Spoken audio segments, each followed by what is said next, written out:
الحمد لله رب العالمين والصلاة والسلام على سيد الأنبياء والمرسلين حبيبنا وحبيب رب العالمين رب اشرح لي صدري ويسر لي أمري واحلل عقدة من لساني يفقه قولي سبحانك لا علم لنا إلا ما علمتنا إنك أنت العليم الحكيم وتب علينا إنك أنت التواب الرحيم.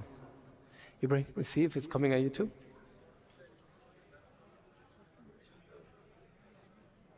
Is it just coming? Yeah, it's blocked on my phone, so I don't. Okay. All right. So, inshallah, last year we had this Q&A for zakat as well.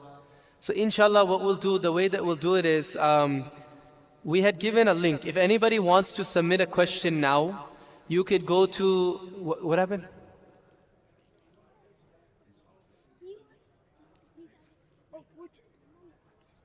I don't know, Mama's probably going to be asleep. I don't know. Okay. If you want this link, if you want to submit a question online, you can go in the Tawheed Center WhatsApp group. They sent something a few days ago.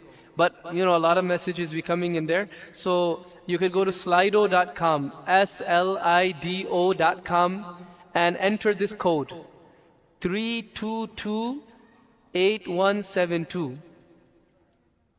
Yeah, Slido, SLIDO.com, and the code is 3228172. And also, if you go in the Tawheed Center WhatsApp group, they sent the link yesterday, I believe. Okay. Ji, sabko de de inshallah. Jazakallah. Oh, no, Jazakallah. Jazakallah. Okay, last time that code is 3228172. If somebody needs it upstairs, you could just knock, and I'll repeat it another time in a little while. 3228172. Otherwise, we could begin. I think we could just start with the questions online. After we start the online questions, then after that, we could just ask anybody. What I'll do is, because it's being recorded, I'm gonna just give you the mic, right? Let me do this. We'll give you the mic, so then if anybody has a question, you can ask on the mic so others can hear as well, so I don't have to keep repeating the question too. All right, the first question that came is the most famous question, the one that everybody asks. Do we need to give zakat on retirement funds like 401k and Roth IRA? If so, how to calculate, right? Do we have to give zakat on retirement funds like 401k and Roth IRA? If so, how to calculate? The short answer, yeah.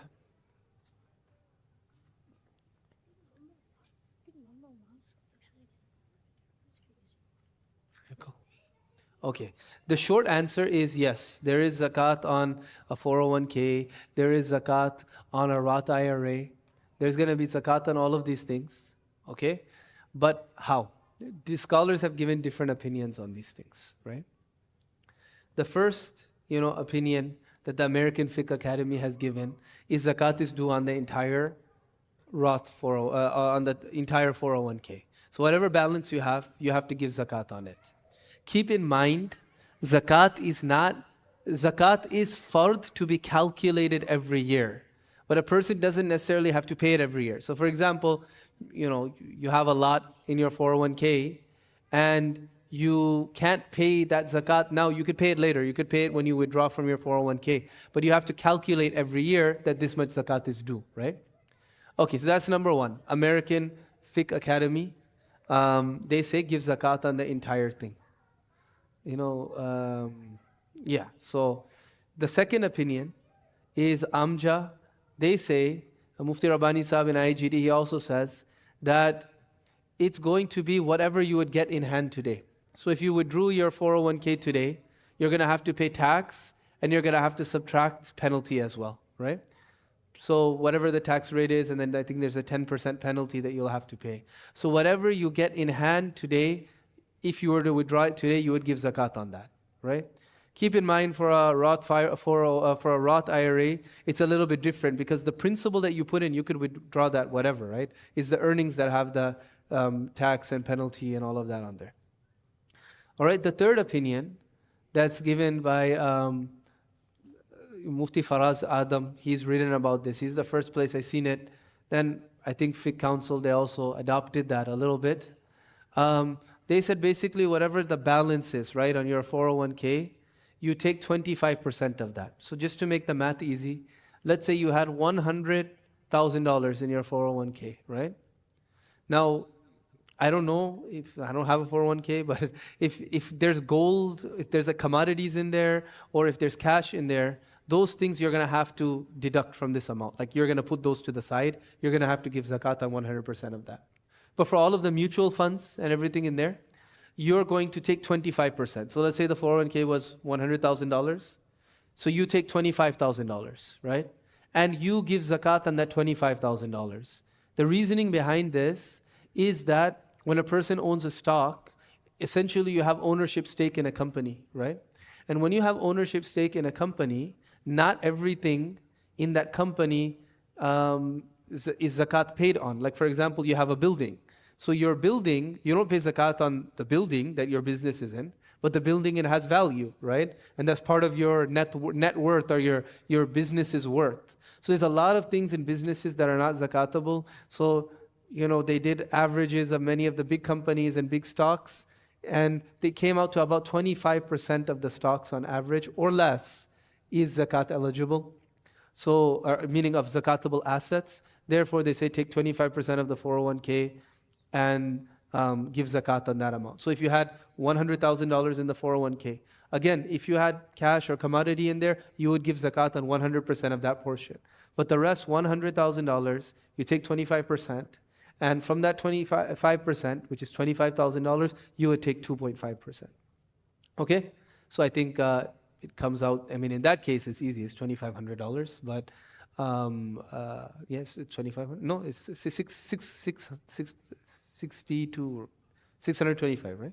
$625, I believe is what it is. Yeah, I was taking it from 100,000, right? So that's what it is, right? Those three opinions, different scholars have different opinions.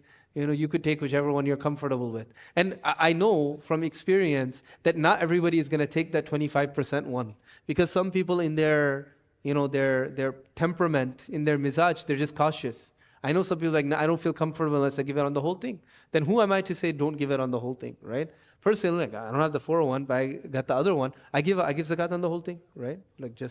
That's fine. I feel happy with that, Okay, next.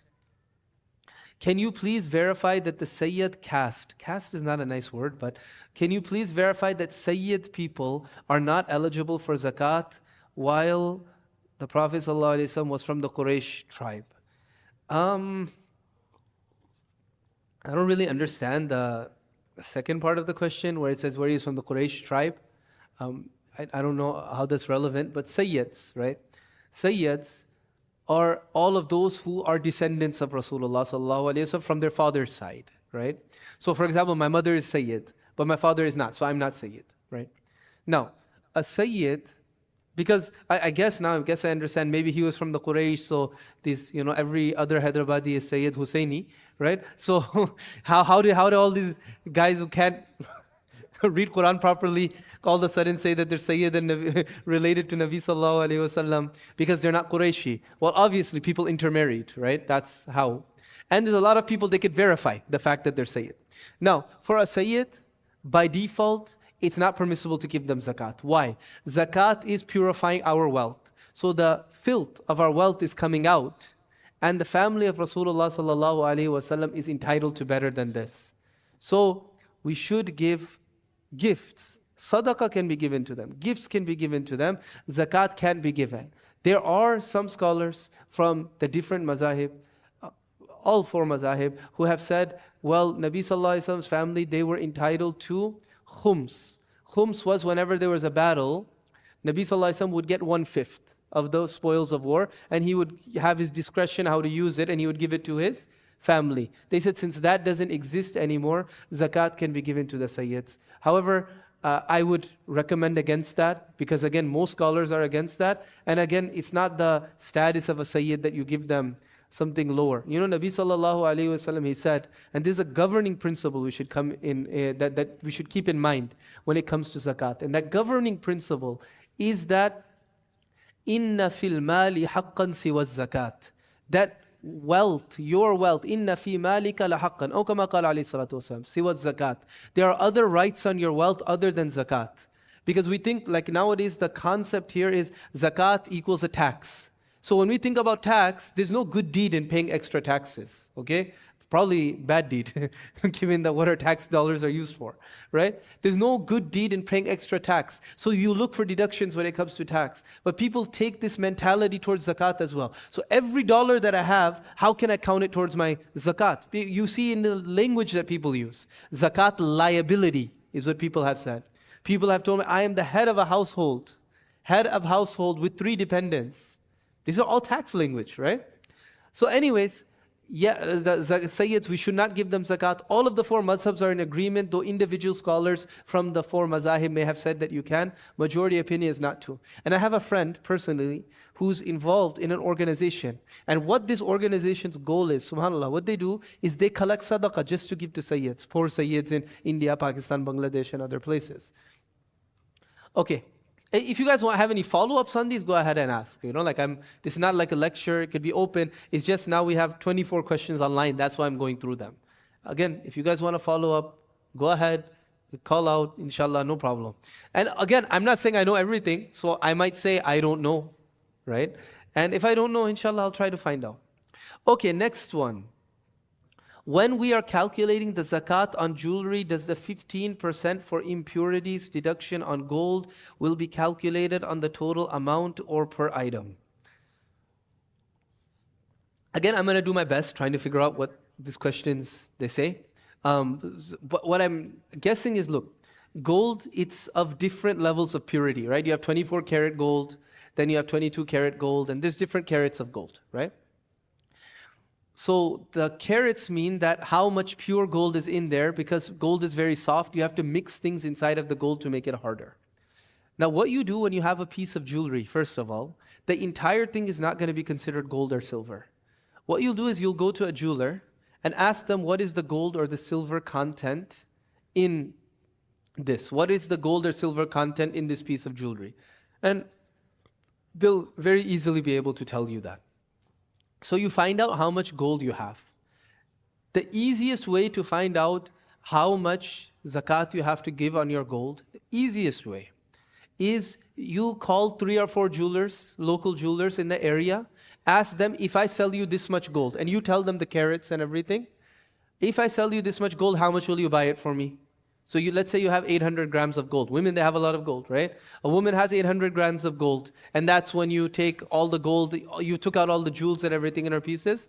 800 grams of gold. She calls 3 or 4 jewelry stores. How much would you buy this much gold? And you tell them the amount, the carats of gold. Whoever gives you the highest price, that's what your zakat prices do. Because that's what that gold is worth to you.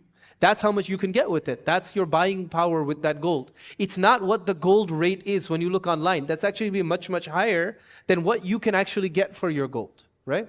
If you can't do that, if you can't call jewelers or whatever, then what you could do is just look online for the scrap metal value of gold. Scrap metal value of gold, and in that case you would take 24 karat. Otherwise, just call a few jewelers. You guys tell me now, in this area, Dearborn, Garden City, etc., what are few jewelers? Tell me the names, so I'll call them out. Some people might not know. What is it? Okay, Ram Jewelers, where? Okay, Ram Jewelers in Farmington Hill. Somebody said something? Okay, Ram Jewelers. Anyone else? Farah Jewelers in Dearborn. Anyone else? Okay, Tappers also buys gold. You could call these few places, see who's going to give you the most for your gold. All right? So you're not going to deduct 15% or anything like that. Just find out the gold content of the piece or the silver content and ask them how much they'll buy it from you. But don't show them the piece, how much are you going to buy this piece. Later on, say, if I had this much gold, this many carat gold, how much would you buy it for? Okay, next thing. As an international student, I got a job 5 months ago. Am I eligible to pay zakat now that I'm saving? This very nice, the way he asked the question. Why? This shows this person's ikhlas. He's not saying, am I liable for zakat? He's saying, am I eligible? It's an honor to be able to pay zakat, right? So am I eligible? Am I worthy of paying zakat?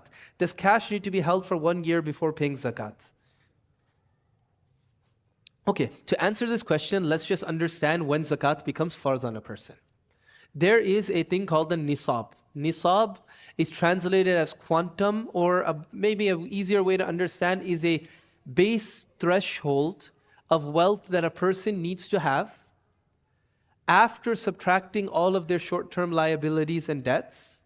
If you have that amount of money, that is when you begin your year.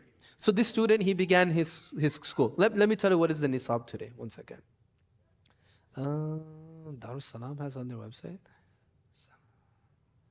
Nisab index. Let's see, do they have it today? I mean, they update it daily. Let me just see, just so we have it now, inshallah. So I can tell you so we can understand better. Nisab standard. And he's not telling you the Nisab standard though. Let's see, 100,000.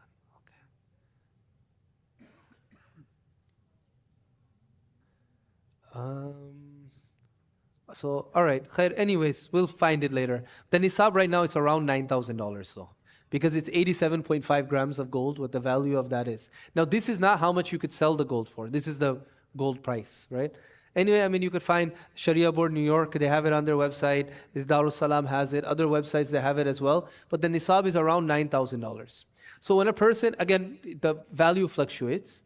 But when you have $9,000, again, I'm just using that as the example for nisab. When you have that and you subtract out all of your debts and everything, and you're still above $9,000, that's when your year starts. You need to record the Islamic date. Because remember, zakat is not due in Ramzan. Zakat is due when your zakat year comes around. And when does your zakat year come around? 1 year from the time that you get nisab. So let's say that this student, he started working 5 months ago. 5 months ago is what, maybe Jumada Ula. So in Jumada Ula, on the 5th of Jumada Ula, alhamdulillah, he saved money. Initially, he didn't get the amount, but now he has nisab, right? When he has the nisab, he's going to write down 5th Jumada Ula. 1 year later, on 5th Jumada Ula, no moon sighting calculation discussion here, right? On 5th Jumada Ula, he's going to see what is the nisab today. Nisab might have gone up or down, right? And then he's going to see, do I still have more than the nisab? If yes, then pay zakat. If no, then there's no zakat due on him, right? In the middle, if the money goes up or down, above or below, that doesn't matter. You just look at at day 0, and then 1 year from there. The reason that it doesn't matter if you go up and down is because the reason that the Sharia has given us 1 year to figure out if we're zakat eligible or not. The reason being that 1 year gives you time to go through the different ups and downs of life. Sometimes you're down, sometimes you're up. But over the course of a year, if you are able to maintain this threshold of wealth, then zakat is due. You don't look at the majority of the amount of time. You don't say, well, I didn't have the nisab. I had the nisab on day 1. Then majority of the year I didn't have it. Then I got my tax refund the day before zakat is due. You still have to give zakat. You just look at the first day and the last day. Bas. So for his question is, you're going to have to see if you have nisab. When you have nisab, go 1 year from forward. Yes.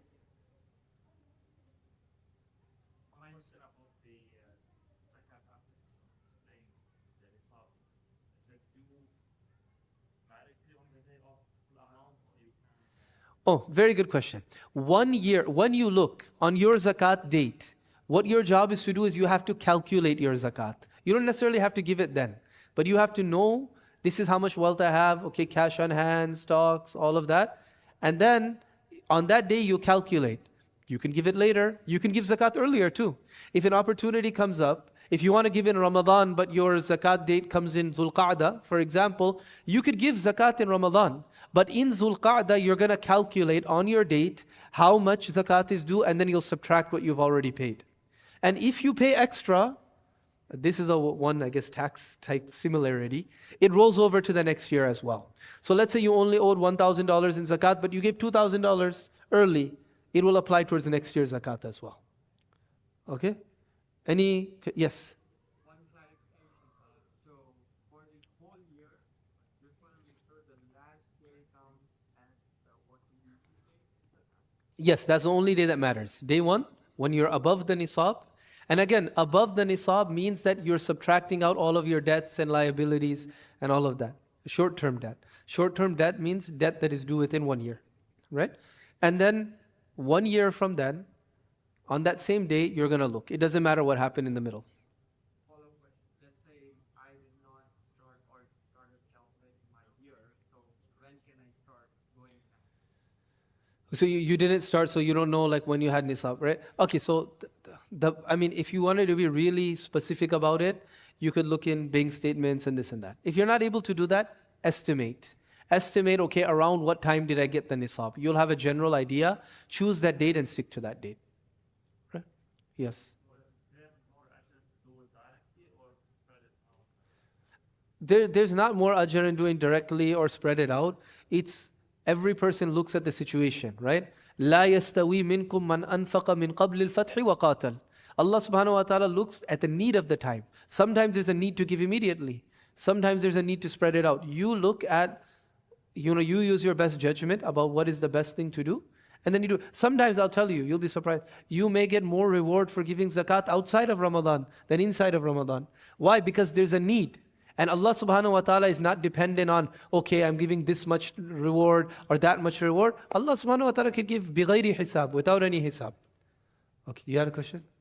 This is the last nisab related question. After that, they'll come at the end, because we have to get through these other ones too. Yeah. Can you expand on the short-term in terms of like long-term loans and mortgages? Okay, good.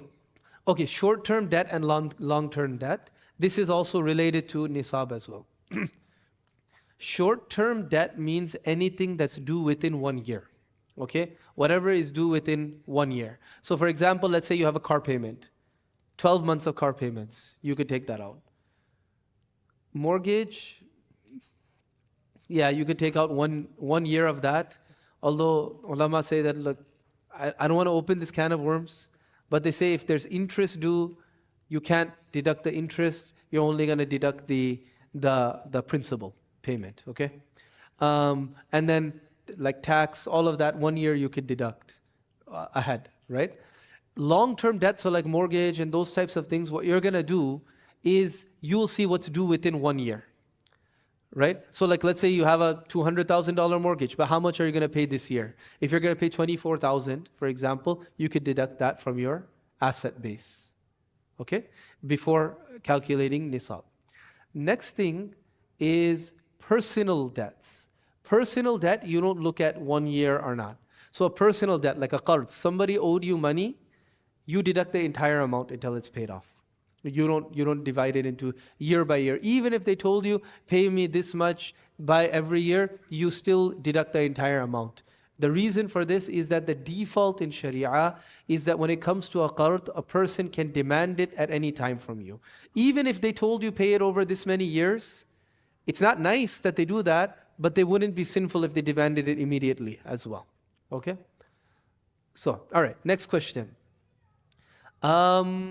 Okay, somebody owes me money, but I'm not sure they will repay it.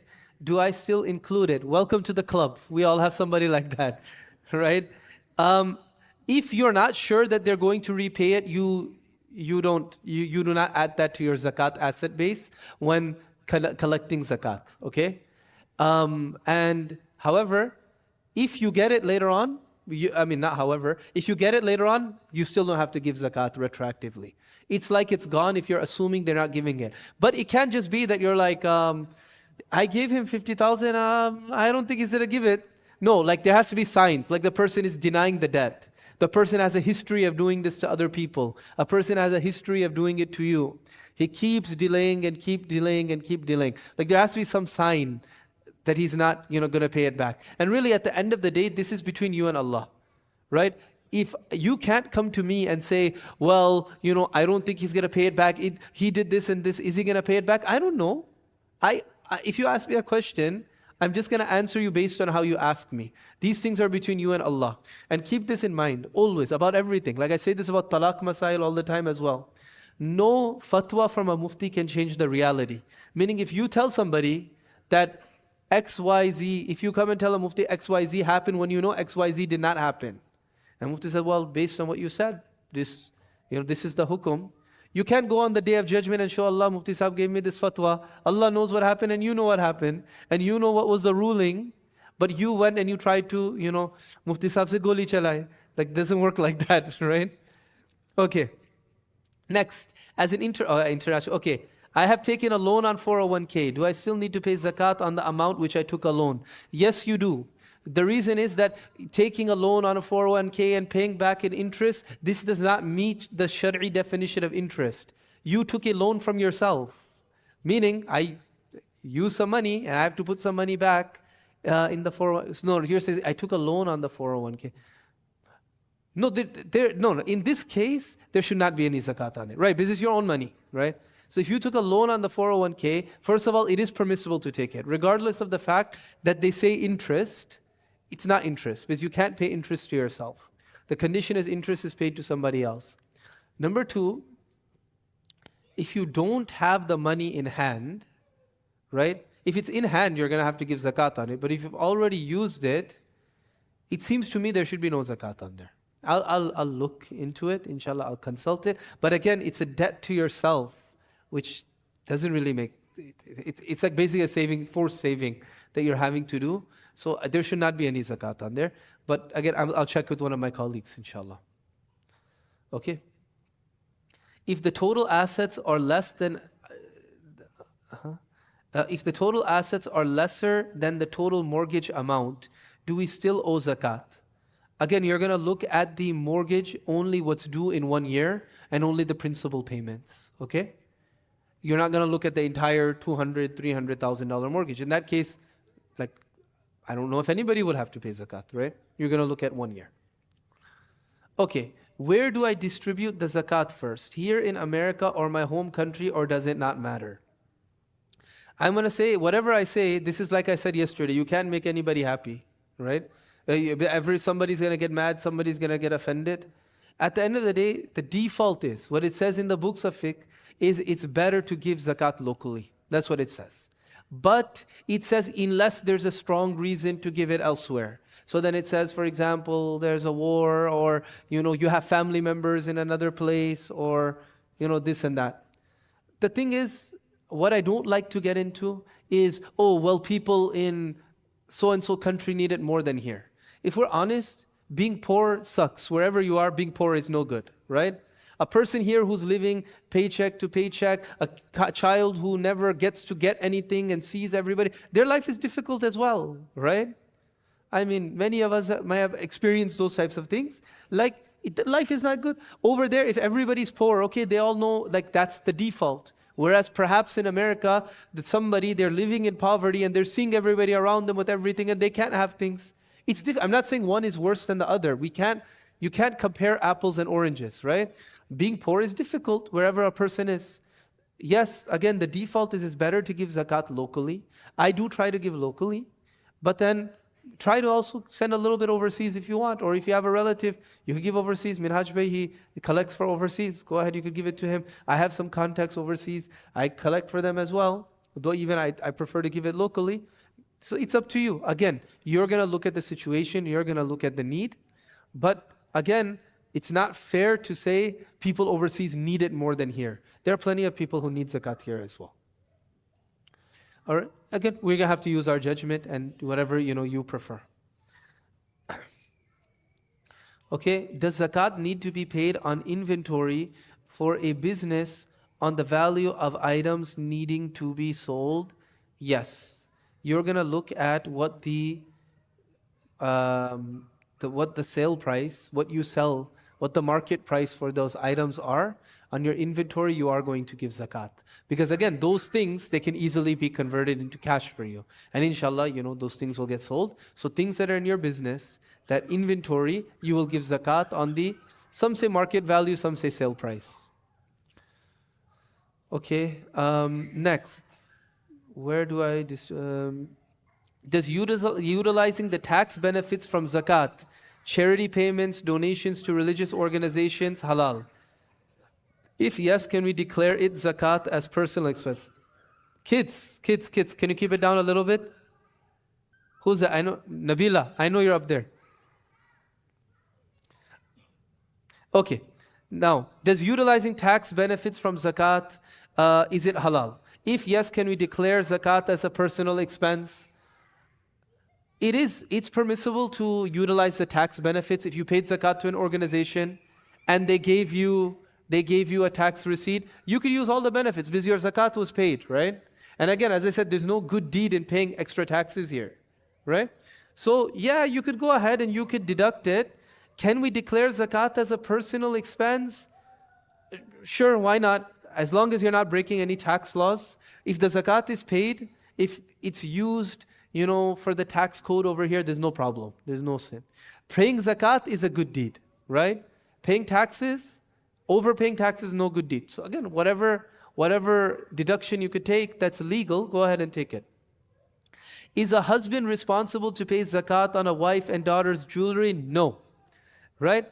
Yes, it would be nice if he does. He's allowed to, but it's not his requirement. To the extent that if he is not willing to pay it. Again, that could start a fight. I'm just telling you the Shari'i hukum. There's fatwa, there's taqwa. So if you want to keep the peace of your home, you're going to have to figure out that situation.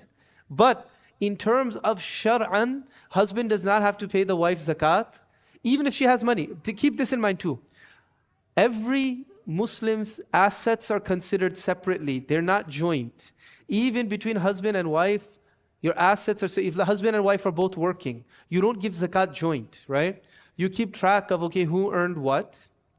If you have separate accounts, that's easier. If not, if it's a joint account, everything that's spent, let's say husband owns 60% of the income, he earns 60%, wife earns 40%.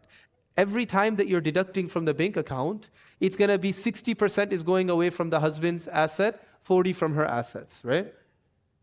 So each person has to pay their own zakat. Yes, culturally, husband usually pays the wife zakat, but shar'an he doesn't have to. To the extent, if he's not going to pay zakat on her jewelry, she would have to sell her jewelry. She would have to sell the jewelry and pay zakat. If you say that's not fair, well, you have jewelry, right? And it's your wealth. And when there's a fight, when the, khuda na khasta, if there's fights in the marriage and then the husband's family tries to take the jewelry back and say, no, we just let you borrow it, you fight to keep it. So Allah subhanahu wa ta'ala gave you the jewelry, so you have to pay zakat on it. If you don't have an income, well, that's part of the privilege that Allah subhanahu wa ta'ala gave you this jewelry. And if you want, you could sell it.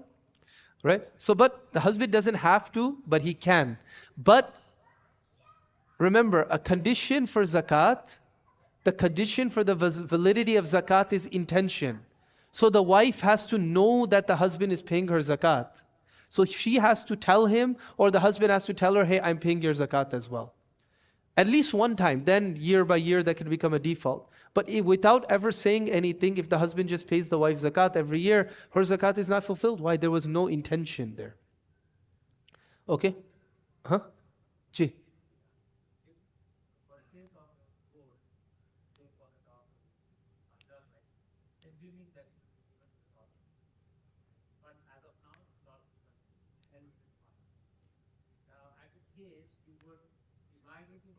The daughter's share or take it as a consideration of only one person asset?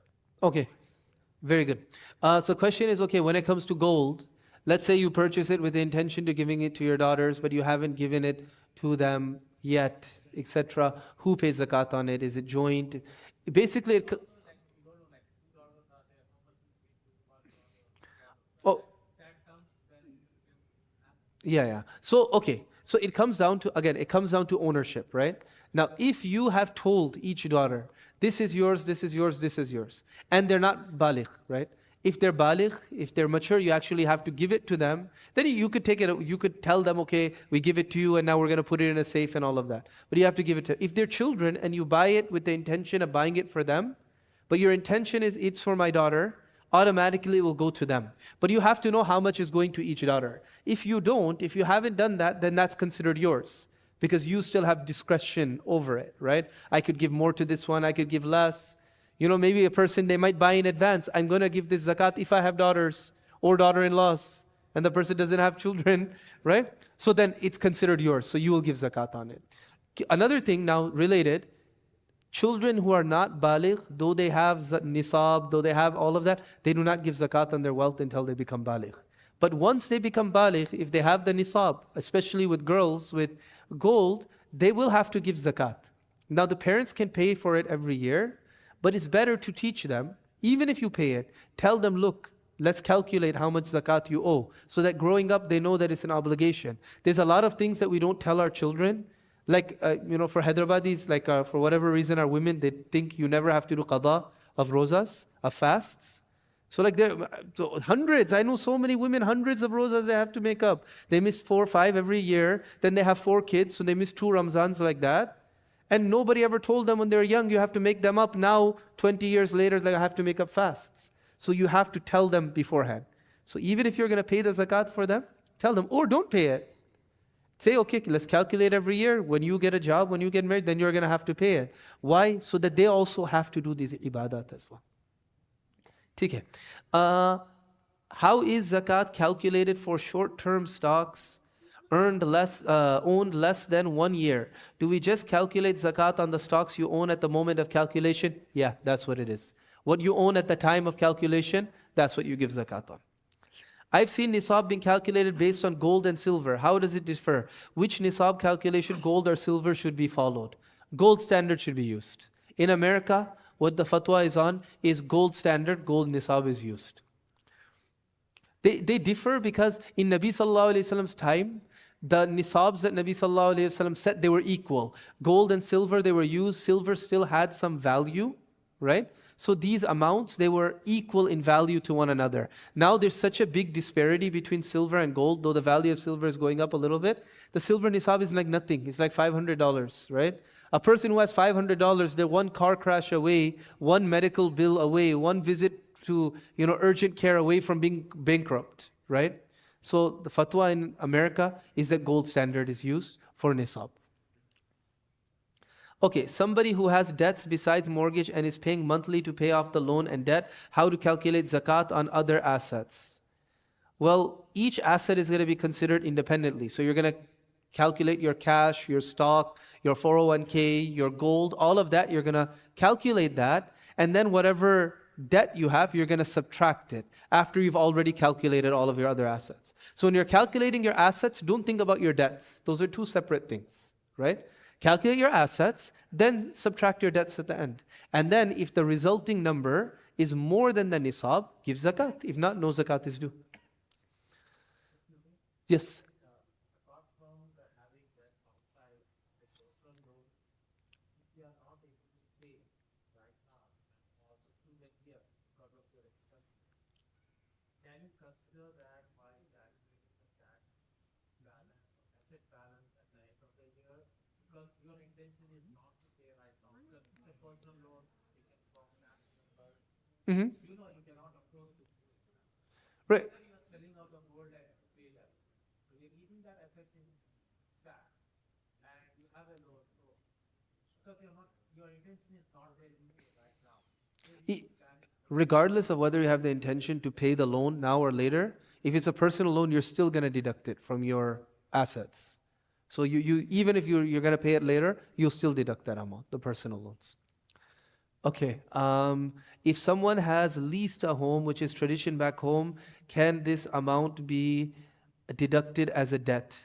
Whatever 1 year's payment is, yeah, I think it's fair that you could deduct that as a debt.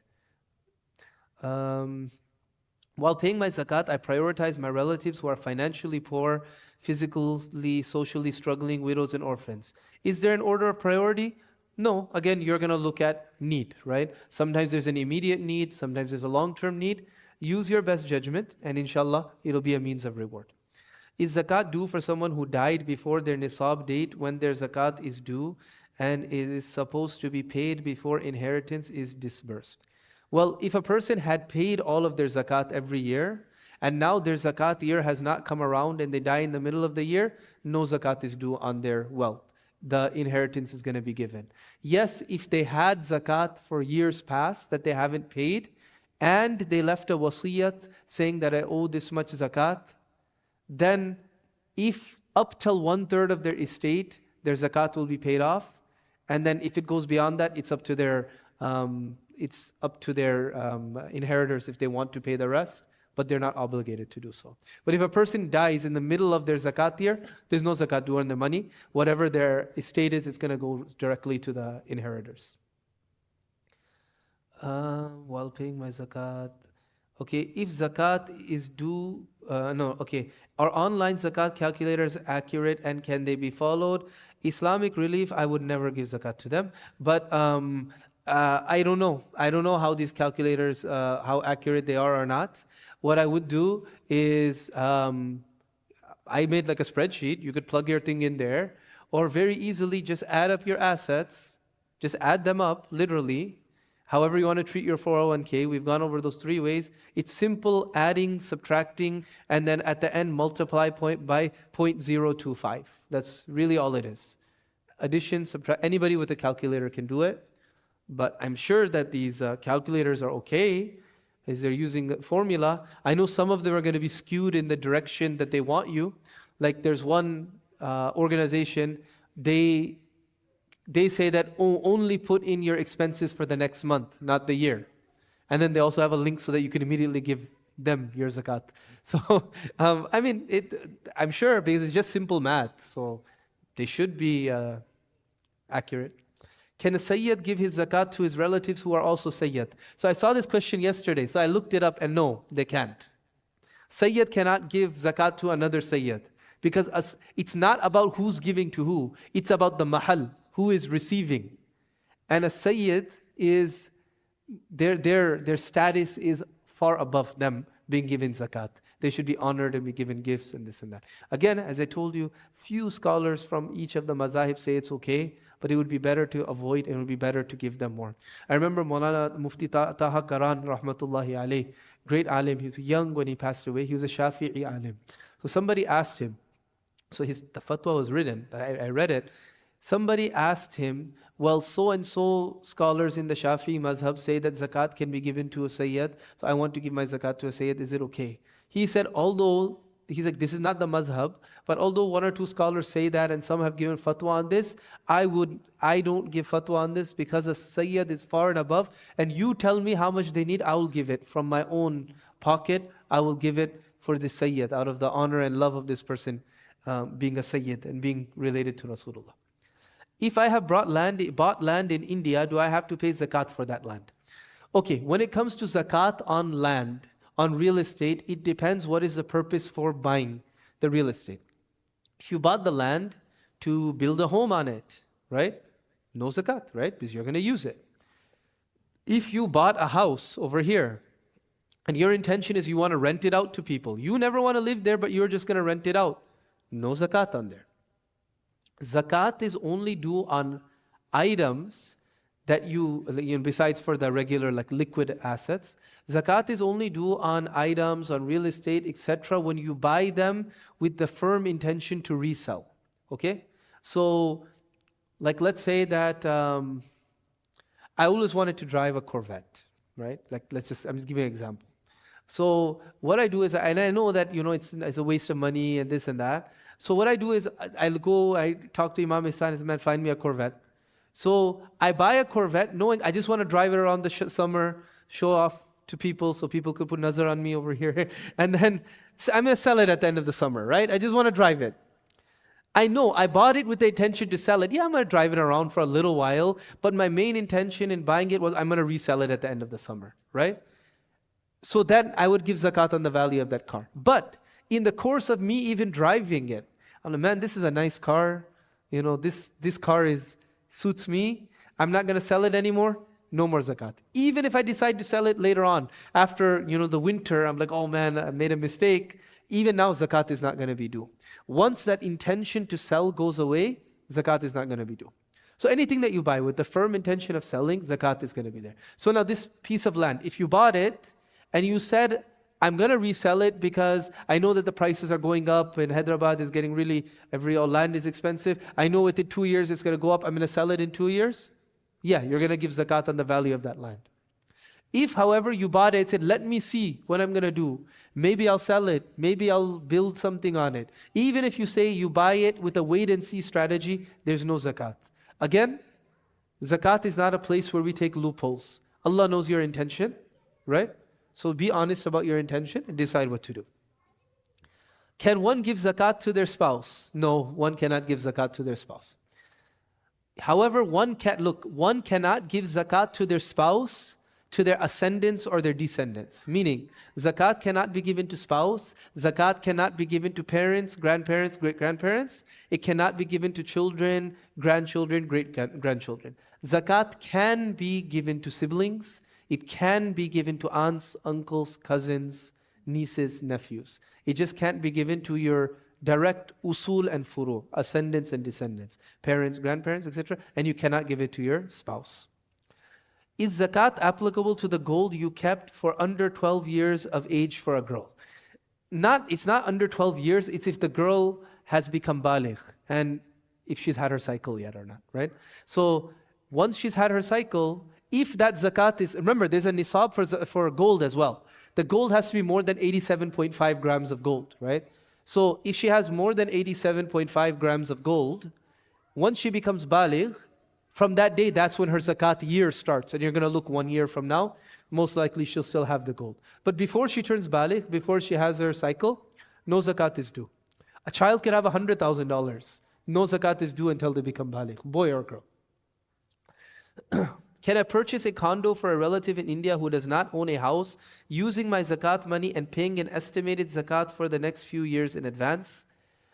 If I understand correctly, what they're trying to say is that, let's say that a person, they want to use zakat money to purchase a condo that they are going to give to another relative, and however much money that they use, they wanted to apply for zakat in the years in the future.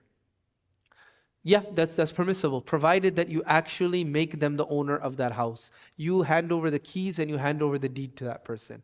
Because zakat can be given in cash or in kind, right? So you could give items as zakat as well. So yeah, if you buy a house for somebody and you literally give them the house with no strings attached, yeah, that's fine.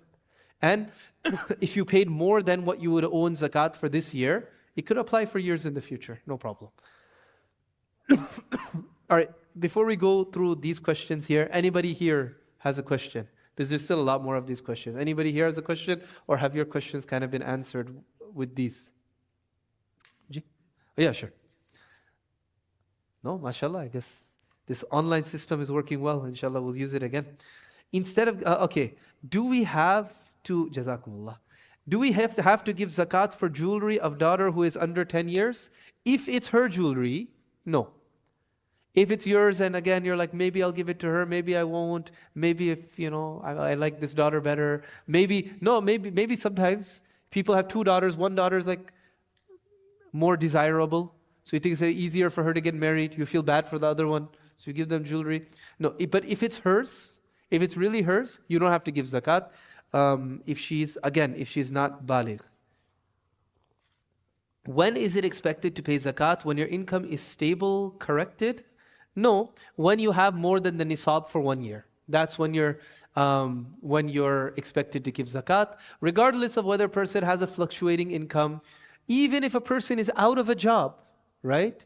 But they have more than the nisab and their zakat year comes around, they have to calculate their zakat. If they're not comfortable giving it at that time, fine. Record the amount and then pay it at a later time. If I got married 9 months ago, do I have to pay zakat for the gold that was gifted during my wedding?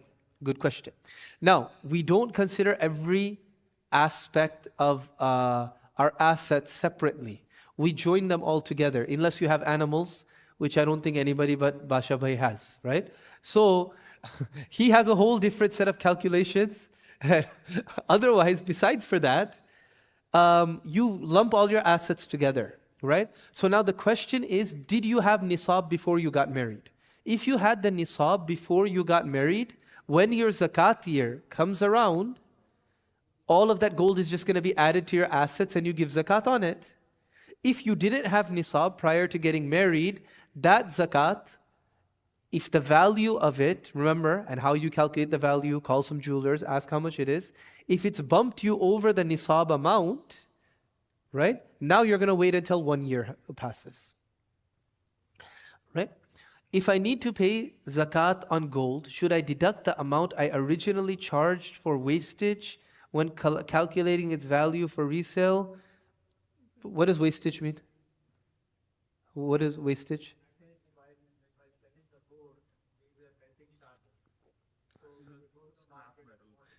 It's scrap metal. Yeah. Okay, no, you don't deduct this. Basically, like either you take the scrap metal price of the gold or just call the jeweler and say, how much will you buy this amount of gold from me? You're not going to deduct on top of that.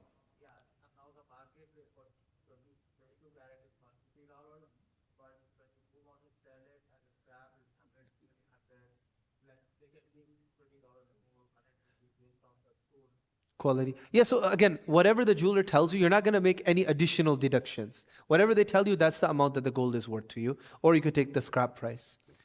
Do you give zakat on gold which you have been using regularly? According to Hanafi madhab, yes you do. According to Shafi'is, you don't.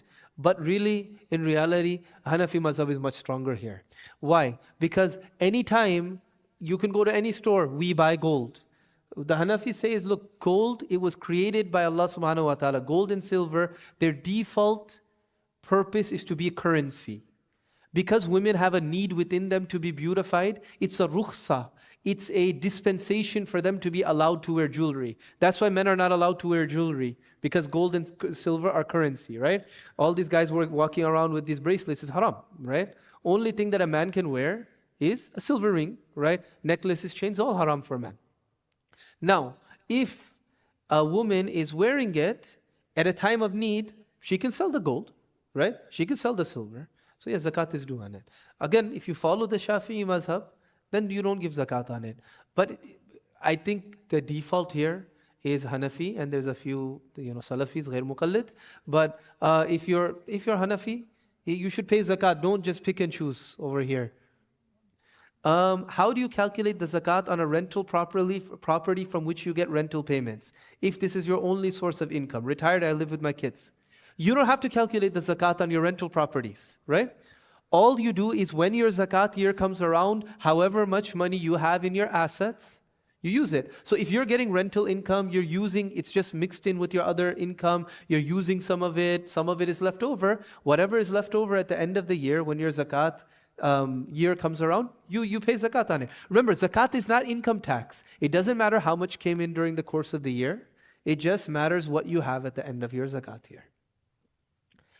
How can you repeat the answer? If a person didn't decide that he want to sell it or not, the property, does he have to pay the zakat? If the person does not, okay, at the time of purchase, if a person has a firm intention that they want to sell, they will have to give zakat on the value of that house, even if it takes them years to sell the place. If the person is not sure what they want to do with the land, when they buy it, they will not give zakat.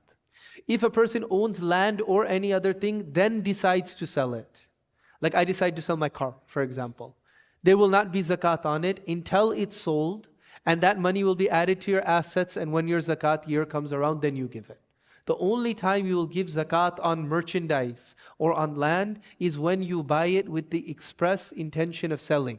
If you own a house and now you put it on the market and your zakat year comes around, you don't give zakat on the value of the house, right? Only after the house is sold, whatever money is left, again, when your zakat year comes around, the house is sold, you're probably going to use some of that money, right? You will give zakat on that. I want to just add in, how do I calculate? I might have missed a question because sometimes they come up and down on here. since the nisab is 9,000 and I have 10K, okay, there's a question. Since the nisab is 9,000 and I have 10K, should I pay 2.5% on 10K or 1K? On 10K. Once you're above the nisab, you give zakat on the entire amount. Nisab is not standard deduction. That's the thought, right? Nisab is not the standard deduction. Once you're above nisab, you give zakat on the whole thing.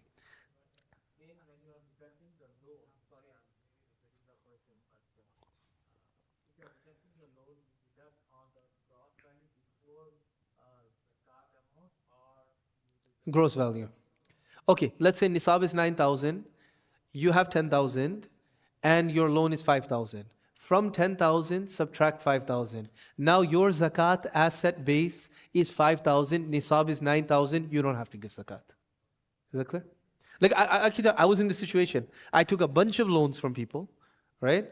And I didn't have to give zakat for years, right? This is a large amount and they were all personal loans. There wasn't any strategy. It was, I had to buy a house. Yes. So once you pay the zakat on that 10K, do you have to again repay, calculate that next year? Okay, once you pay the zakat on the 10,000, you don't the next year when the year comes around, you're going to look how much money do you have. Again, you're going to see, am I above the nisab? So let's say I don't want to use Ramzan as an example because people think zakat is due in Ramadan, which is not the case, right? So let's say that your zakat year comes on Rajab first, okay? First of Rajab. So on year 1, you paid zakat on your 10K. Next year, on Rajab 1, you're going to see what is the nisab. Because remember, nisab is going to fluctuate because it's tied to the gold price. What is nisab? Do I have more or less? If you have more than the nisab, you give zakat again. So do I add that 10K on which I already paid zakat to be the total amount that I have? The total amount that you have. You don't add or subtract or anything. You just look on your zakat date total, regardless of whether you paid zakat in the past year or future year or anything. So it's not like, okay, I paid zakat on this 10K, now this 10K is exempt forever. It's not like that. So that's like what these like accounts are, like an IRA or a 401k. Every year you're paying zakat on it, right? Even though you're not touching that money for some time. You know, I'm just going to add in one thing here. The 4 questions came. I don't even know where they showed up now. Okay, I got a request to arrange for iftar and dinner for a small poor village. Can we use zakat money for this purpose? Allahu Akbar. Technically you can, but the thing is, when you give zakat, 100% of the money has to go to the poor people, right? 100% of the money or something purchased with the money has to go to the poor person. So, like what we tell people, if you want to distribute food to people with zakat, right? What you should do is give them in disposable containers. Why? Because even the disposable containers that you purchase, the miskin, the faqir, they're getting that as well. So all of the money is going to them. If you are going to sponsor this zakat in a village, etc., whatever the case is, make sure that none of the money is being used for overhead costs, none of the money, the food is being wasted, etc. That's why it's better that it's boxed up. There's a difference between giving food to somebody and making food halal for somebody. When you have a dawat at your house, what you're doing is you're not giving food to people. You're making the food halal for people. That's why if a person starts taking food without you telling them take something, everybody's going to look at them like, what's wrong with you, right? Because the food has not been given. In zakat, you have to give the food. So if you arrange it such that there's like a box distribution where you're handing it off, that's fine. If it's just a bunch of food is going to be cooked, some is going to be left over, anybody can come, I would give sadaqah for that. I would not give zakat for it. Can zakat be given to an ascendant or descendant of a spouse? Yes. If you really, it's a huge test. If you're giving zakat to your mother or father-in-law, that's a real test for you. Yeah, you're allowed to, but your wife can't give to her parents, but you could give to your in-laws. That's fine. My brother is getting married in need of money for expenses. Can I give zakat to him? Yeah, you can if he's under the nisab, but keep in mind, you have to look at, is the person worthy of my zakat as well? I'm going to just transition to something. You might have read this thing because I keep posting about it, that these people, they said that you could give zakat to, basically give zakat to Donald Trump and Jeffrey Epstein, give them zakat too, right? Give zakat to political campaigns. Why? Why they say this? Why? Because they view zakat to be as a instrument of distributing wealth, right? Of achieving different needs in the society. But zakat, first and foremost, is in ibadah, right? Technically, if your brother doesn't have the nisab, and I'm going to close the Q&A now because a lot of questions are coming. So Q&A is now going to be closed. Okay, now, if the zakat is, for example, kya bolte, if you give it to your brother, by the letter of the law, he's able to get it, right? But you know that he's chilling, he's living a good life, he's driving a nice car and stuff like that. Was he worthy of giving your zakat? It's probably not the best person to give it to. Use your judgment. Like, look, a person with student loans. Technically, you could give them zakat. But if you see they're not making any interest to pay down these loans, and you see them, they're buying a Tesla, they're buying a house, they're buying this and that, they're not aggressively paying down their loans, I wouldn't give them zakat, right? But yeah, technically you can. Who is qualified as a poor person here? How would I know if the person I'm giving zakat is poor? Is there any criteria? If the person does not possess the nisab, then they're poor. The zakat is, nisab means, above nisab means you're rich, shar'an, and below nisab means, or is it rich or, well off, and below nisab means that you're poor. So a person below the nisab is technically eligible to receive zakat, provided they're not a sayyad and a relative, like a spouse or something. Technically they're able to receive zakat, but again, you should also screen and see that, is it a good use of my zakat? Is there somebody more needy? The other thing, like, well, how do I know if they have the nisab or not? One thing, if the person is asking for zakat, like, you could ask them straight up. If you're a masjid, it's your duty to have, some screening process, right?